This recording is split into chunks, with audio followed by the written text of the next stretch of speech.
예, 우리 지금 베드로 전서를 보고 있는데요. 베드로는요, 여러분 베드로 전서는 여러분 아시는 것처럼 베드로 사도가 쓴 서신이라고 했어요. 그죠? 여러분, 당시 성도들과 오늘날 우리에게 주신 서신이에요. 여러분, 그런데 우리가 지난주까지 베드로 전서 1장 1절부터 12절까지 말씀을 봤어요. 바로 그 말씀을 통해서 베드로 사도가 우리에게 들려준 말씀은 뭐냐면 우리 누구나 다 나그네라는 거죠. 여러분, 이 땅에서 오래도록 정착할 사람은 아무도 없어요. 그죠? 우리 누구나 하나님이 부르시면 가야 될 나그네예요. 그런데 우리는 그냥 나그네가 아니라 하나님께 선택받은 나그네예요. 아멘. 뿐만 아니라 우리는 그냥 나그네가 아니라 돌아갈 본향이 있는 나그네예요. 아멘.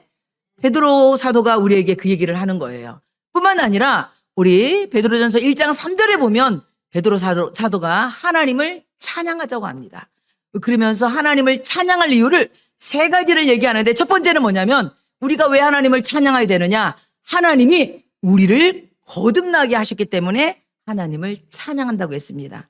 바로 죄인에서 의인으로, 어둠의 자녀에서 빛의 자녀로, 그리고 사망에서 생명으로 옮겨지게 하셨기 때문에 하나님을 찬양하라고 했습니다. 여러분, 우리가 구원받은 것은 우리의 노력이나 우리의 자격으로 이루어진 것이 아니라 우리를 긍휼히 여기시는 하나님의 은혜로 구원받고 거듭났음을 믿으시기 바랍니다. 그래서 우리가 하나님을 찬양하고요. 두 번째, 우리가 하나님 찬양할 이유가 있는데 그건 뭐냐면 하나님이 우리에게 산 소망을 주셨기 때문입니다. 여러분, 세상의 유업은요, 썩어지고 더럽혀지고 새합니다. 변합니다. 그리고 여러분, 세상의 유업은요, 잠시 반짝거렸다가 꺼져가는 그런 소망 같은 거지만 여러분, 하나님이 우리에게 주시는 소망은 어떤 상황 가운데서도 다시 일어서게 하는 산 소망을 주신다는 것입니다. 아멘. 그렇기 때문에 우리가 그 하나님을 찬양하자고 했습니다. 세 번째, 우리가 하나님을 찬양할 이유는 뭐냐면 우리의 구원을 완성해 주는 분이 하나님이기 때문입니다. 여러분, 우리의 구원이 흔들리지 않고 완전한 이유는 내가 하나님을 붙들고 있는 것이 아니라 하나님이 여러분을 끝까지 붙들고 있기 때문에 우리가 그 하나님을 찬양하자고 했습니다. 그것이 지난주까지 배운 1절에서 12절까지의 말씀입니다. 그러면 이렇게 구원받은 우리가 그러면 어떻게 살아야 되느냐? 그 얘기가 오늘 본문의 말씀입니다. 오늘부터 좀 이어지는 말씀입니다. 그러면 여러분, 그래서 오늘 보면 베드로전서 1장 13절에 보면 뭐라고 써 있냐면 그러므로 이렇게 되어 있습니다. 먼저 어떻게 시작된다고요? 13절에 그러므로 이렇게 시작되어 있어요. 여러분, 이 그러므로는 뭐냐면요, 1절부터 12절까지의 말씀대로 우리가 하나님의 선택된 백성이기 때문에 그러므로 우리가 이제 어떻게 삶을 살아야 되느냐, 이것을 제시해 주는 거예요. 그것을 연결하는 접속사가 뭐냐면 그러므로예요. 그러므로. 그러면서 베드로가 우리가 성도가, 우리가 구원받은 백성이 우리가 살아가야 될 삶의 방식을 네 가지로 얘기해 주고 있거든요. 이제 그게 이제 오늘부터 우리가 한 가지 이제 말씀을 통해서 배우면서 짚어 넘어갈 말씀이에요. 첫 번째는 뭐냐면 이따가 또 구체적으로 얘기하겠지만 마음의 허리를 동이고 근신하라고 얘기합니다. 두 번째는 이전의 사역을 본받지 말라고 얘기합니다. 세 번째는 모든 행실에 거룩하라고 합니다. 네 번째는 뜨겁게 형제를 사랑하라고 바로 구원받은 우리 성도가 해야 될 네 가지 명령을 베드로 사도가 얘기하고 있습니다. 그럼 우리가 한 가지 짚어볼 건데 그러면 왜 우리가 이렇게 살아야 되느냐? 그것은 베드로전서 1장 13절에 보니까 예수 그리스도께서 나타나실 때에 이렇게 얘기하고요. 베드로전서 1장 17절에는 각 사람의 행위대로 심판하시는 일을 너희가 아버지라 부른즉 너희가 나그네로 있을 때를 두려움으로 지내라. 아멘. 이게 무슨 말이냐면 우리는 누구나 다 이 땅의 삶, 나그네 삶이 끝나는 그날 반드시 하나님 앞에 서게 되는 날이 있다는 것입니다.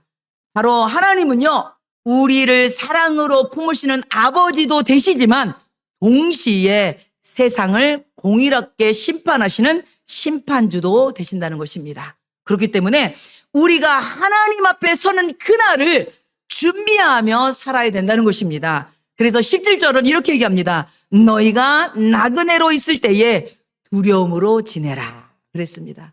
우리 누구나 다 이 땅에 잠시 있다가 떠날 나그네입니다. 그런데 이 나그네 삶을 어떻게 해요? 두려움으로 지내라는 얘기예요. 여기서 두려움이라는 것은요, 그냥 벌벌 떨면서 공포 가운데 있는 그런 두려움이 아닙니다. 여기서 이 두려움은요, 원어에 보면 하나님을 경외하면서 하나님을 의식하며 살아라, 이런 의미입니다. 왜? 우리는 이 세상에서 나그네 삶이 끝나고 반드시 하나님 앞에 서는 날이 오기 때문입니다. 제가요, 나그네로 있을 때 두려움으로, 바로 경외함으로 하나님을 의식하며 살라는 이거에 대한 아주 여러분 거기에 아주 딱 맞는 예화를 잠깐 들려드릴게요. 여러분 어느 수도원에 아주 나이 많은 지혜로운 수도원 원장님이 계셨습니다. 그런데 이 원장님이 나이가 많다 보니까 이제 본인이 이제 하나님이 자기를 부를 날이 얼마 남지 않은 거예요. 그래서 그러다 보니까 당연히 자기 뒤를 이을 후계자를 이제 세우려고 이제 정해야 되는데 어떻게 하면 좋을까? 그래서 이 지혜로운 우리 원장이 한 가지 지혜를 냈습니다. 그게 뭐냐면 제자들을, 그 수도원생들을 다 모을러 모은 거예요. 그러면서 그들에게 작은 새 한 마리를 하나씩을 다 줬습니다.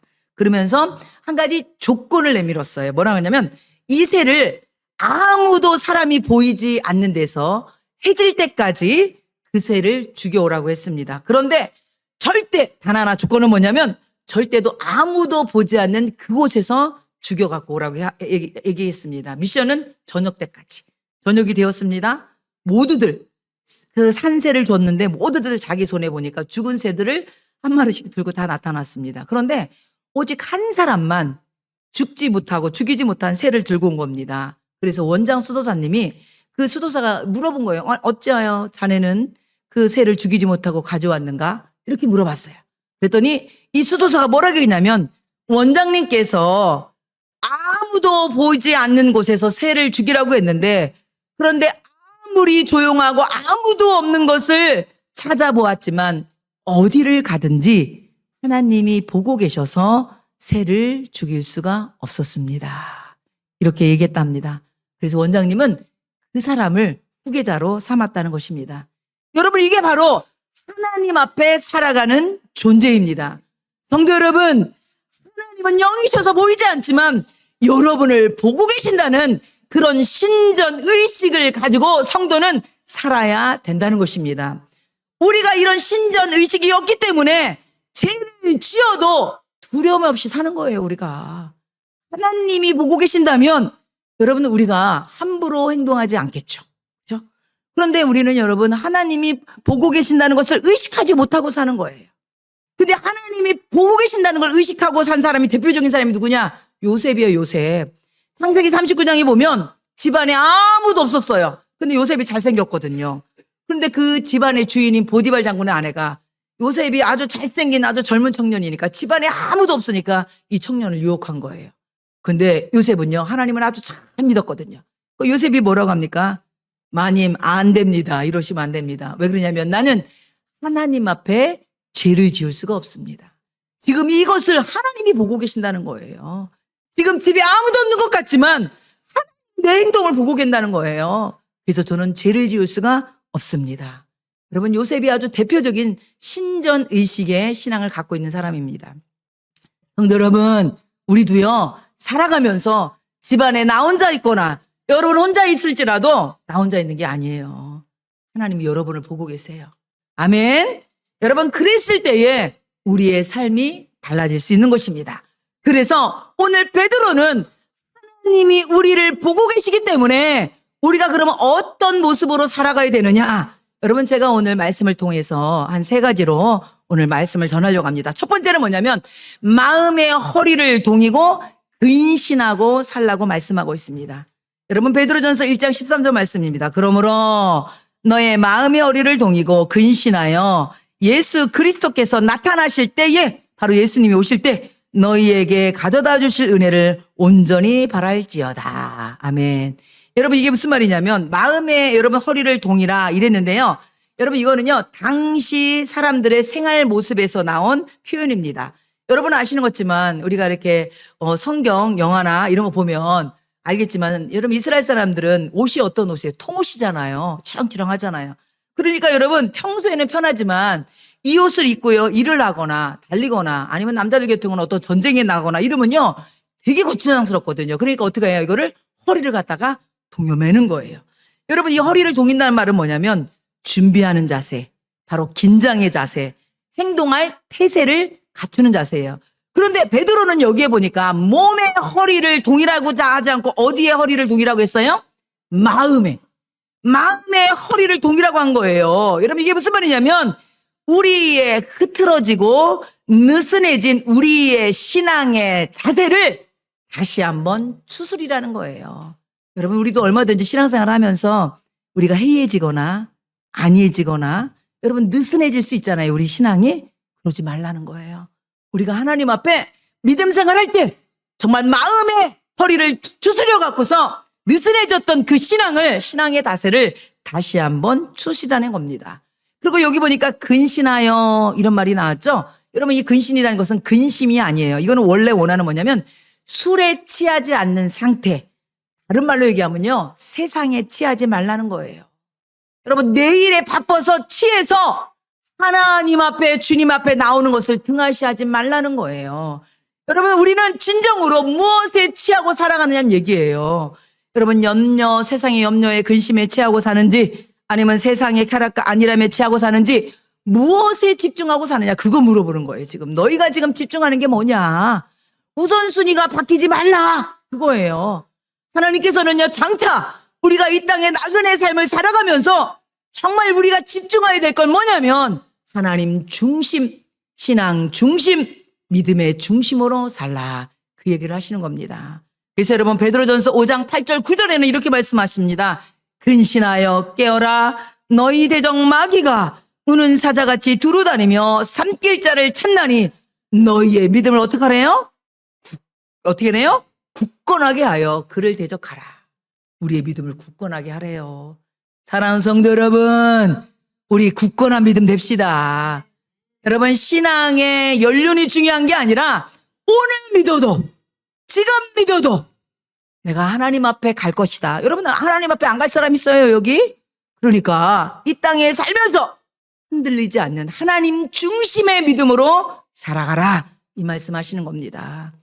두 번째 우리가 성도는 어떤 모습으로 살아야 되느냐 1장 14절 말씀 보니까 이전의 사욕을 본받지 말라 이렇게 되고 있습니다. 한번 읽어보겠습니다.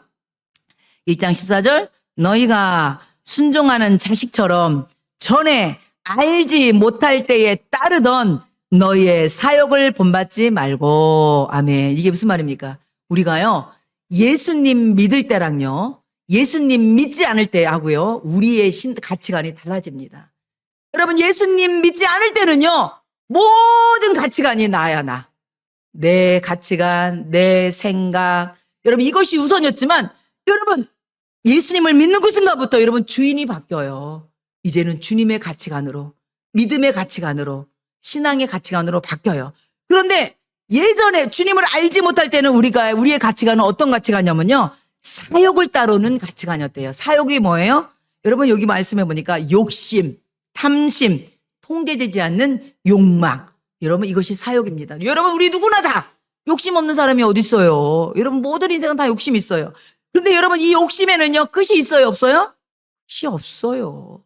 여러분 한 개 갖고 싶으면 두 개 갖고 싶고 그러니까 여러분 세상 것은요 끝이 없는 거야. 여러분 이거에 대한 아주 재밌는 예화를 제가 한번 들려드릴게요. 여러분 톨스토이의 단편 소설에 보면 사람에게는 얼마나 많은 땅이 필요한가 이런 소설이 제목인데요. 요거에 대한 스토리를 잠깐 소개할게요. 한 농부가 있었습니다. 이 농부 이름이 뭐냐면 파홈이래요. 파홈. 그런데 이 파홈은요 아주 그냥 우리처럼 아주 평범한 사람이었어요. 그냥 지극히 평범한 농부였어요. 그래서 이 농부는요 어떤 소망이 있었냐면 지금은 이제 조그만 땅을 일구고 있지만 좀 이제 땅이 조금만 더 컸으면 좋겠다 이런 소망이 있었어요. 그래서 정말 부지런히 열심히 살아서 땅을 넓혔습니다. 그런데 그 땅이 넓히면 만족감이 좀 있어야 되잖아요. 그런데 만족이 오는 게 아니라 더 큰 욕심이 생기는 거예요. 조금만 더 가졌으면 좋겠다. 이런 기회가 나한테 더 왔으면 좋겠다. 그러면서 욕망이 점점 커지는 거예요. 여러분은 그렇지 않습니까? 여러분 100원 벌면 1000원 벌고 싶고 1000원 벌면 10,000원 벌고 싶고 그리고 아니면 여러분은 뭐 100만 원 쌓아두면 1000만 원 쌓아두고 싶고 이게 다 우리 똑같은 공통된 우리의 욕망이거든요. 그러니까 이 사람도 점점 욕망이 커지는 거예요. 그런데 어느 날 정말 엄청난 제안을 받습니다. 그게 뭐냐면 어떤 부족이 얘기하기를 당신이 땅을 그렇게 원한다고 하는데 내가 제안을 하겠어. 당신이 아침 해 뜰 때부터 시작해서 해질 때까지 이 넓은 광야가 있는데 여기를 당신이 걸어서 돌아오면 당신이 발로 밟아 표시한 모든 땅을 내가 당신에게 주겠어. 단 조건이 있어. 저녁 때까지 돌아오는 그 땅만 주겠어. 저녁까지 자기가 밟은 그 땅을 주겠다는 거예요. 사람이 얼마나 여러분 욕심이 생기겠습니까? 그리고 얼마나 흥분됐겠습니까? 그래서 여러분 이 파움은요 아침 되자마자 달리기 시작했어요. 왜? 밟는 내 땅이 다 내 땅이라고 하니까 얼마나 좋아요. 그래서 여러분 그냥 열심히 달리다 보니까 세상에 언덕이 보이는 거예요. 언덕까지 달렸습니다. 그런데 여러분 사람이 욕심이 점점 더 많아지는 거예요. 야, 저 초원도 가졌으면 좋겠다. 아니 저기까지 가면 좋겠다. 끝도 없이 이렇게 열심히 달려가고 또 힘들면 또 걸어가고 이러면서 계속 가는 거예요. 그런데 여러분 중요한 건 뭐냐면 정신을 차리다 보니까 해가 지려고 하는 거예요. 거기 다시 왔던 그 첫 번 출발점을 돌아가야지만 밟았던 것이 내 땅이 되는 거지. 여기에서 가지 못하면요. 그건 다 숲으로 돌아가거든요. 그러니까요. 파움이요. 얼마나 조바심이 남겠습니까? 그래서요. 죽기 아니면 살기로 정말 죽어라고 숨이 턱까지 차오는데 자기가 처음 출발했던 그곳을 향해 달려오기 시작했습니다. 해가 떨어지기 시작하는 거예요. 죽으라고. 그리고 사람들이 보니까 저기서 한 사람이 막 그냥 땀을 뻘뻘 흘리면서 막 쫓아오는 거예요. 그러니까 사람들이 막 한호를 보냈습니다. 여러분 파움이 자기 출발했던 거기까지 딱 도착하고 해냈다 하는 그 순간요. 파움은요 쓰러지고 말았습니다. 그리고 그 자리에서 피를 토하고 죽고 말았습니다. 너무 무리한 거죠. 여러분 그래서 결국 사람들은요 파움이 묻을 수 있는 파움을 장사 지낼 수 있는 땅을 팠습니다. 그때 여러분 톨스토이가 거기 있는 사람들에게 이렇게 묻습니다. 결국 그 사람이 차지한 땅은 얼마나 되겠습니까? 결국 본인이 누울 자리, 무덤밖에 본인이 가져갈 수밖에 없었습니다. 이렇게 얘기합니다. 그렇습니다. 사랑하는 성도 여러분, 겨우 무덤 하나를 얻기 위해 소중한 인생을 다 써버리는 그런 인생이 되지 말라는 교훈입니다. 여러분, 우리 누구나 다 마찬가지입니다. 여러분이 아무리 쓰고 있어도 이 땅 거 여러분 다 가질 것 같지만 결국 여러분이 남는 거는요. 여러분 묻힐 그거 하나 그만큼 남는 거예요. 요즘은 땅 묻힐 것도 없더구만. 낙골해갖고 그냥 거기 그냥 요 그릇 하나에 들어가면 끝이요. 여러분 왔다가 거기 하나 들어가는 거예요. 이것을 잊지 말라는 거예요. 그래서 여러분 요한일서 2장 16절에는 뭐라고 하냐면 이는 세상에 있는 모든 것이 육신의 정욕과 안목의 정욕과 이생의 자랑이니 다 아버지께로부터 온 것이 아니요 세상으로부터 온 것이라. 그런데 이 세상으로부터 온 것은 다 뭐라고 그랬어요? 썩어지는 거고 세해지는 거고 더러워지는 것이라고 했습니다. 여러분 영원할 것 같지만 이 세상 것은요 하나도 가져갈 수 없는 거예요. 그래서 여러분 잠언 4장 23절의 말씀에 보니까 무릇 모든 지킬 만한 것 중에 더욱 내 마음을 지키라. 생명의 근원이 이에서 남이니라. 유다서 1장 21절에는 하나님의 사랑 안에서 누구를 지키며? 자신을 지키며 어디에 이르도록? 영생에 이르도록 우리 주 예수 그리스도의 긍휼을 기다리라. 정말로 지혜 있는 사람은요 자신을 지키는 거야. 마음을 지키는 거야. 어떤 마음? 믿음을 빼앗기지 않도록. 여러분 아까 제가 서두에도 얘기했지만 우리는요 잠시 가다가 여러분 이따 머물고 가는 나그네입니다. 조금 더 가졌다고 여러분 나그네 아닌 거 아니에요. 덜 가졌다고 나그네 아닌 거 아니에요. 누구나 다 하나님이 부르면 가야 됩니다. 중요한 건 뭐냐면 하나님 주신 믿음을 잊지 않고 믿음 흔들리지 않고 믿음을 지키면서 구원이 온전히 이루도록 지키는 사람이 지혜 있음을 믿으시기 바랍니다. 여러분 세 번째 성도가 어떻게 살아야 되느냐? 모든 행실에 거룩한 자가 되라고 말씀하고 있습니다. 여러분 베드로전서 1장 15절 16절 말씀 보니까 오직 너희를 부르신 거룩한 이처럼 너희도 모든 행실에 거룩한 자가 되라. 기록하였을 때 내가 거룩하니 너희도 거룩할지어다 하셨느니라. 하나님께서요 우리에게 거룩하래요. 베드로를 통해서 주신 말씀이에요. 그런데 여러분 한 가지 질문하고 싶어요. 여러분 거룩이라는 단어를 딱 듣는 순간 거룩하라고? 여러분 조금 여러분 스스로 좀 부담스럽게 느껴지진 않습니까?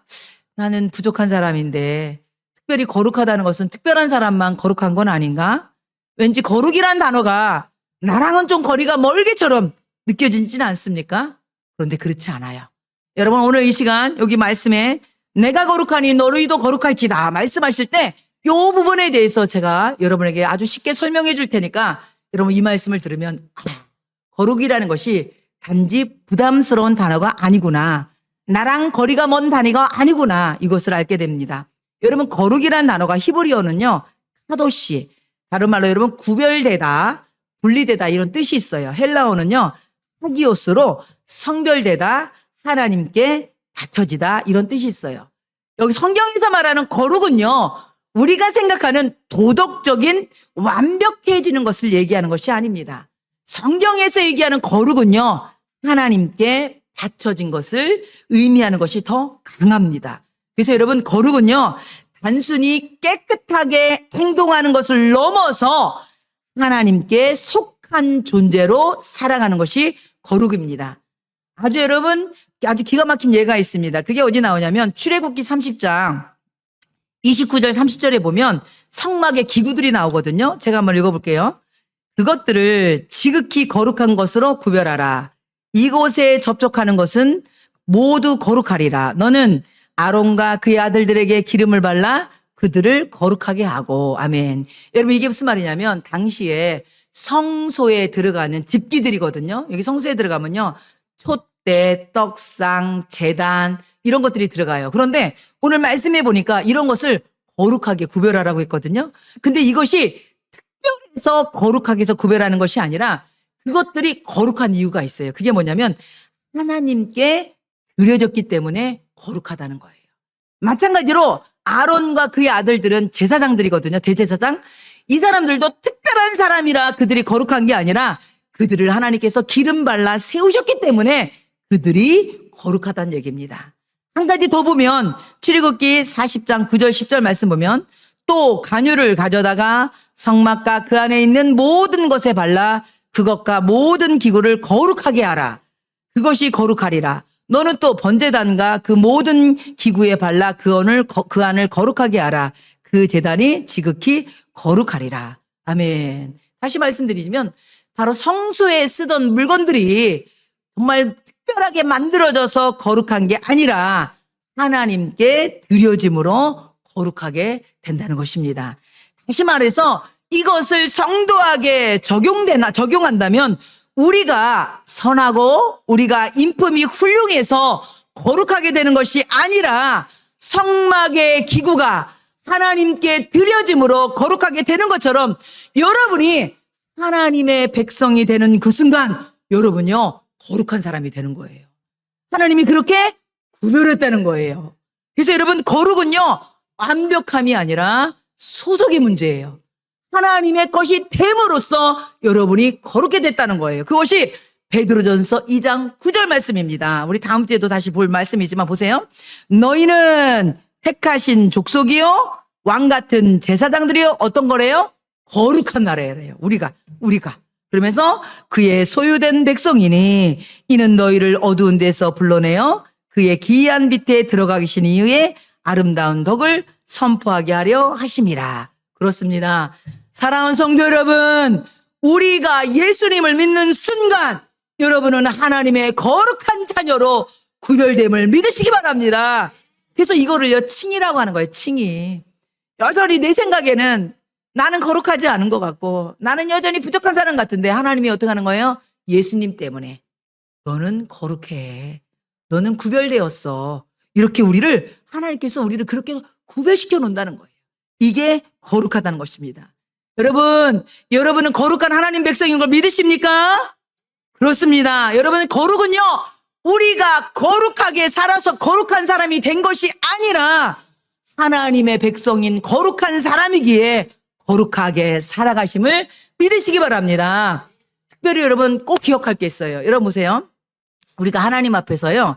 우리가 시간도 여러분 구별하고요. 우리가 공간도 구별하고요.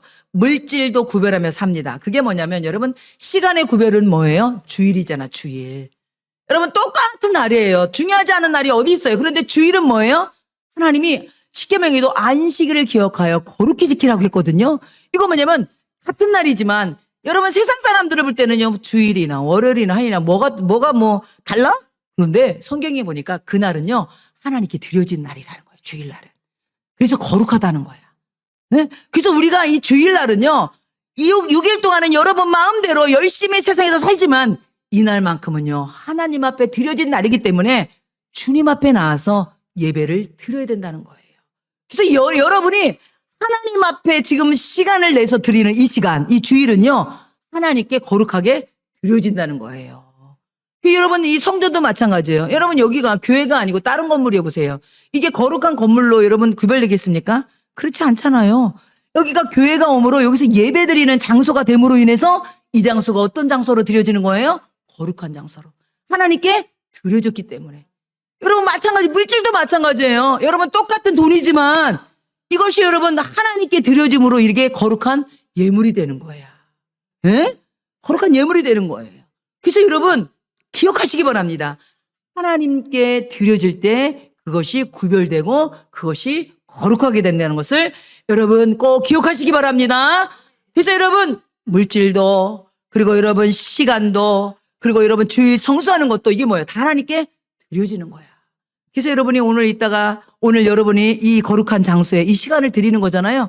이 거룩으로 드리는 거야, 여러분이. 여러분의 시간을 하나님께 거룩함으로 드리는 거야. 여러분이 또 아까도 여러분 물질 드렸잖아요. 이 물질이 하나님께 드리는 순간 이 물질이요 그냥 돈이 아니야. 하나님께 드리는 귀한 예물이 되는 거예요. 네. 여러분이 오늘 시간 건강으로 여러분 하나님께 드리잖아요. 그래서 여러분 로마서 12장에는 여러분이 산 제사가 되는 거야. 산 예물이 되는 거야. 여러분이 하나님 앞에 드려지는 거예요. 이게 거룩이라는 거예요. 그러면 우리가 왜 더불어서 그러면 우리가 왜 거룩하게 살아야 되느냐? 여러분 성경은 바로 우리가 거룩하게 살아야 되는 이유가 있습니다. 바로 예수님의 값비싼 핏값으로 우리를 사셨기 때문입니다. 그래서 여러분 베드로는요 다시 한번 베드로전서 1장 18절 19절에 다시 한번 우리가 얼마나 귀한 존재라는 것을 다시 한번 확인시켜주고 각인시켜줍니다. 보세요. 너희가 알거니와 너희 조상이 물려준 헛된 행실에서 대속함을 받은 것은 은이나 금같이 없어질 것으로 된 것이 아니요 오직 흠없고 점없는 어린 양 같은 그리스도의 보배로운 피로 된 것이니라. 아멘. 여러분 여기서 우리가 기억될 단어는 뭐냐면 대속이요. 대속.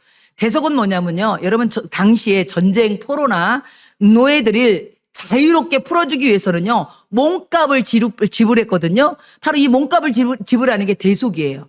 한마디로 죄의 노예던 우리들을 예수님의 보배로운 피로 직접 지불하고 우리를 구원하셨기 때문에 대속이란 단어를 쓴 것입니다. 그런데 우리를 어떻게 대속하셨대요? 당시에 은이나 금같이 없어질 것으로 된 것이 아니래요. 여러분 당시에 가장 가치 있는 게 뭐냐면 금과 은이었어요. 이런 금과 은으로도 여러분 우리를 구원할 수 없다는 거예요. 오직 우리를 구원할 것은요. 바로 값비싼 예수님의 보혈의 대가로 인해서 여러분이 구원받았다는 것입니다. 그래서 여러분 우리가 신앙을요. 믿음을요. 가볍게 여기면 가볍게 여기면 안 됩니다. 우리가 비록 이 자리에 앉아서 예배를 드리지만 여러분이 이 자리에 앉게 된 이유는 뭐냐면 예수님의 값비싼 보혈의 능력으로 하나님의 자녀됨으로 이 자리에 앉게 된 것입니다. 그래서 여러분은요 아주 예수님의 피값 주고 산 아주 귀한 사람입니다. 그래서 여러분 이 시간 옆 사람한테 인사해 보세요. 당신은 예수님의 피값으로 산 아주 귀한 사람입니다. 다 외울지 모르겠지만 한번 인사 한번 해보세요. 네. 생각하기 안 나요? 귀한 사람입니다. 그렇습니다. 네. 여러분, 이거에 대해서 제가 아주 그냥 진짜 있었던, 여러분도 아마 이 예화를 들으면은 아마 생각날 거예요. 우리 뉴스에 보도된 내용이거든요. 그리고 이것이 한동안 좀 이슈화가 되었어요. 여러분, 멀지도 않아요. 작년에 있었던 일이야. 작년. 지금 26년이잖아요. 2025년 작년 9월 1일 날 새벽 3시 30분 아직 동트기 전에 칠흑 같은 어둠이요 인천 영흥도 앞바다를 덮고 있었어요. 인천에서 있었던 일입니다. 그날 새벽에 인천의 해양경찰서 영흥 파출소로 긴급 신고가 들어왔습니다. 신고 내용이 뭐냐면 지금 갯벌에서 사람이 고립됐다는 거예요. 그런데 그 사람은 누구냐면 중국 국적을 가진 70대 노인인데 이분이 이 조개를 캐다가 갯벌에 나갔다가 지금 저기 밀물이 막 이렇게 밀려오는데 이게 너무 빠르게 밀려오다 보니까 그냥 그 밀물 안에 갇혀버린 거예요. 그래서 이 사람이 아주 그냥 긴급하게 구조 요청을 했던 거죠. 그런데 여기가 갯벌이다 보니까 제대로 몸을 움직일 수도 없고 또 아주 그냥 안 좋은 상황이 뭐냐면 이분이 다리까지 다쳐갖고서 바로 제대로 움직일 수 없는 상황이었습니다. 이때 현장으로 출동한 사람이 누구냐면 당시 34살이었던 인천해양경찰서 소속 이재석 경장이었습니다. 그는요, 현장에서 도착하자마자 이 다급한 상황을 알게 됐습니다. 갯벌은요, 평범해 보였지만 물이 차오르기 시작하면요, 순식간에 깊어지고요, 발이 빠지면 몸을 제대로 가눌 수가 없었습니다.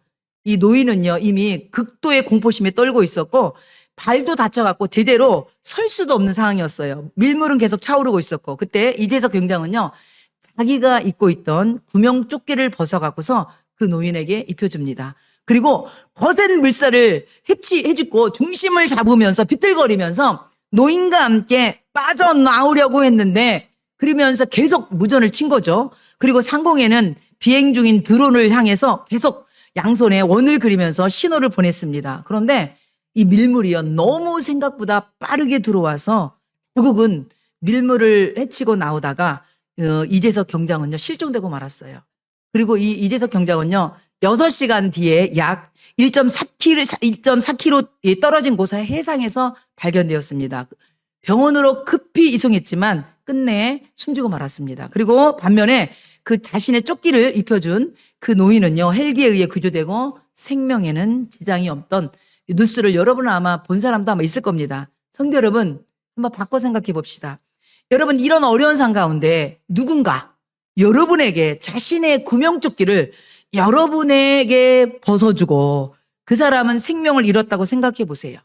그러면 여러분은 이 삶을 무심하게 살아갈 수 있겠습니까? 아마 여러분은 평생 그 사람을 가슴에 그 은혜를 잊지 못하고 아마 여러분의 삶의 태도도 달라질 거예요. 내가 저 사람, 그 젊은 사람의 목까지 내가 정말 바르게 살아야 되겠다. 정말 신실하게 살아야 되겠다. 그런 생각을 가졌을 거예요. 여러분 맞습니다. 예수님이 바로 우리를 죄와 사망에서 건져주시고 자신의 생명을 전체 내주시면서 여러분을 보배로운 핏값 주고 여러분을 산 겁니다. 여러분을 구원해 주신 겁니다. 그래서 여러분 성도의 거룩한 삶은요. 성도의 거룩한 삶은 억지로 짊어져야 될 부담스러운 의무가 아니라 예수님의 값비싼 사랑에 대한 합당한 반응입니다. 그래서 사랑하는 성도 여러분, 우리는요, 하나님을 의식하면서 우리의 삶이 하나님 보시기에 바른 모습으로, 하나님 보시기에 성도다운 모습으로 그렇게 살아가야 되는 것입니다. 사랑하는 성도 여러분, 거룩이란 말이 부담한 것이 아니라 하나님 은혜에 감사해서 살아가는 그런 우리 성도들 되기를 축원합니다. 우리 오늘 시간 다 같이 기도하겠습니다. 오늘 말씀을 통하여서 우리 구원받는 하나님의 자녀가 어떻게 살아야 되는지 우리가 오늘 말씀을 통해서 우리 들었습니다. 첫 번째, 마음의 허리를 동이고 근신하며 살아야 되고요. 이전에 예수 믿지 않던 그 사욕을 본받지 말고 살아야 되고요. 모든 행실에 거룩하면서 살으라고 했습니다. 사실 우리의 힘으로 되지 않습니다. 성령 하나님께서 여러분에게 은혜를 주시고 여러분을 붙들어 주실 때 여러분도 그렇게 살아갈 걸 믿습니다. 중요한 건 뭐냐면 여러분의 삶 가운데서 하나님을 의식하며 사느냐, 이게 중요한 거예요. 하나님 없이 살면 안 되고 하나님이 늘 나를 보고 계시고 늘 나와 함께 계신다는 그 생각한다면 여러분은 여러분의 삶을 함부로 살지 않을 거예요. 그죠? 그래서 오늘 이 시간 우리가 누구나 다 정말 하나님 앞에 서게 될 텐데 우리 나그네 같은 삶을 살아갈 텐데 하나님 내게 주어진 이 삶을 헛되게 낭비하지 않고 나중에 하나님 앞에 섰을 때 잘했다. 충성된 종아. 네가 네 나그네 삶을 믿음을 지키면서 잘 살았구나. 그렇게 칭찬받는 우리 성도들에게 축원합니다.